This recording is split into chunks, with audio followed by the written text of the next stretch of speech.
Hello साथियों, आप सभी का स्वागत है।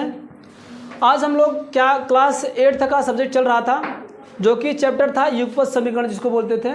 युगपत समीकरण का और किस नाम से जाना जाता था, उसको हम लोग जानते थे कि दो चर वाले रैखिक समीकरण युग्म, या दो चर वाले रैखिक समीकरण बोलते हैं, linear equation for two variables. इसमें जो कि हम लोग अगले वाले वीडियो में बात कर चुके थे कि चर क्या होता है, अचर क्या होता है, समीकरण किसे कहते हैं, जो है कि और दो चर वाला रैखिक समीकरण का दो चर क्या होते हैं, बहुपद क्या होते हैं, पद क्या होता है, गुणांक क्या होता है, ये सब के बारे में हम लोग कल वाले वीडियो में बात कर चुके थे।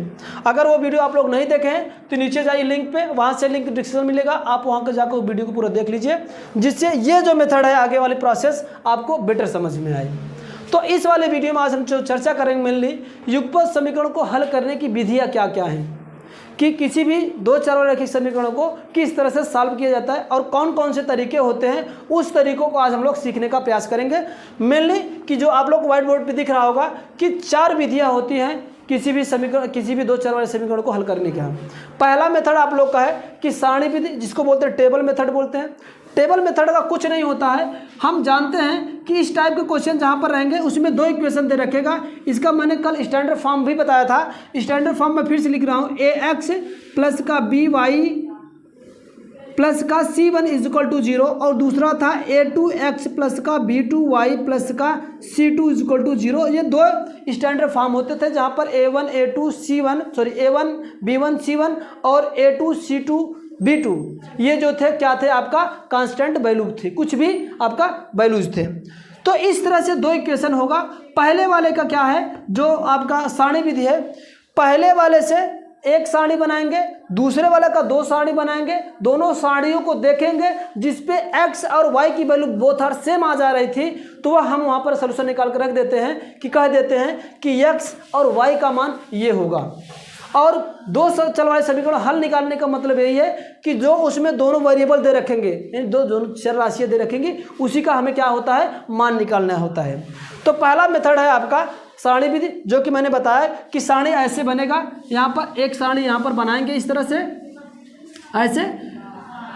ऐसे डिवाइड कर देंगे, डिवाइड करेंगे, यहाँ पर x रहेगा, यहाँ पर y की वैल्यू रहेगा, x का मान आप इसमें रखते जाएंगे, y की वैल्यू कुछ ना कुछ मिलती जाएगी।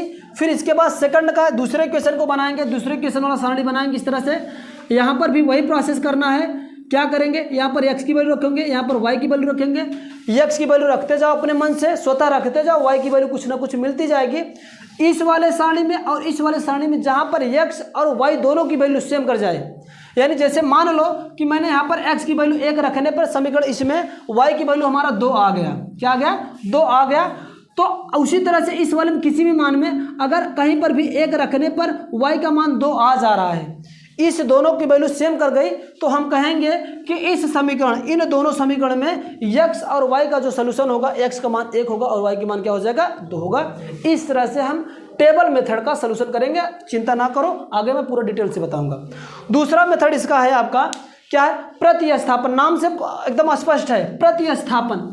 प्रतिस्थापन का मतलब क्या होता है कि कोई भी दो गिवन है, क्योंकि दो चर वाले रैखिक समीकरण है, तो दो ऐसे समीकरण दिए रहेंगे।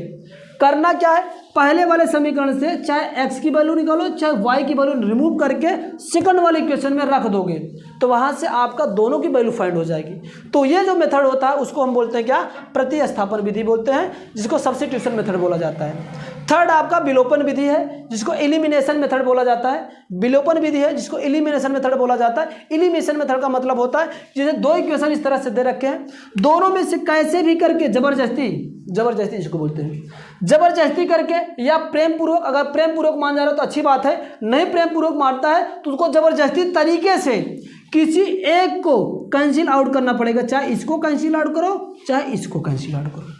अब कैंसिल आउट कैसे होगा वो मैं तरीका आगे बताऊंगा, ठीक है ना। ये आपका क्या था, विलोपन विधि, मतलब एक को नष्ट करके पहले को वैल्यू निकाल लिया जाता है। और नेक्स्ट और लास्ट आपका जो है कि ब्रज गुणन विधि है, जो कि बहुत ही अच्छा, बहुत सरल, बहुत जो है कि कंफर्टेबल होता है। इसको बोलते हैं क्रॉस मल्टीप्लिकेशन बोलते हैं। क्रॉस मल्टीप्लिकेशन में थोड़ा सा कंसेप्ट आपको याद करना पड़ता है, इस वाले का इसका गुणा फिर इसका गुणा, इसमें दोनों को ऐड करके फिर माइनस इसका, यानी ऐसे इसको हाइड करोगे, जैसे इसको हाइड करना है तो इसका मल्टीपल इसमें, इसका मल्टीपल इसमें करके घटाया जाता है। तो तिरछा तिरछा गुणा करके घटा के चीज़ें यहाँ पर की जाती, उसके लिए मैं आगे मेथड बताऊंगा। तो ये चारों थे विधियाँ थी कि किसी भी द्विघात समीकरण हल करने के लिए। पहला था सारणीकरण विधि, दूसरा था प्रतिस्थापन, तीसरा विलोपन, और चौथा क्या था आपका ब्रज गुणनफल। तो मैं पहला मेथड स्टार्ट करने चल रहा हूँ कि सारणी विधि क्या है, ठीक है ना।